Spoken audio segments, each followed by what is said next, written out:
आपने ये कैसे बनाया, इसको क्या सोच के क्या चीज़ बनाई है? असल में एक ऐसी चीज़ बनाने का आइडिया था कि जिसे पब्लिक देखे और आप भी उसे लुत्फ़अंदोज़ हों, और ये लंबा ट्रैवल करने के लिए बनाई थी मैंने। ठीक है, इंजन इसको कौन सा लगाया? इंजन इसे CD70 बाइक का ही लगा हुआ है। तकरीबन ज़्यादातर पार्ट इसके बाइक के ही हैं। कुछ पार्ट जो हैं वो मेहरान गाड़ी के हैं। इसके जो कंट्रोलिंग पैडल्स हैं, यानी कि ये एक्सेलरेटर है, ब्रेक है, ये क्लच है।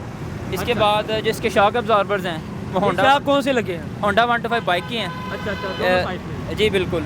ये इसका गियर लीवर है। अच्छा, ये इसकी यहाँ हैंड पे ब्रेक है। गियर चलता है। जी गियर लेता है। ये इसकी हैंड ब्रेक है। ठीक ये इसका है। स्टीयरिंग व्हील है।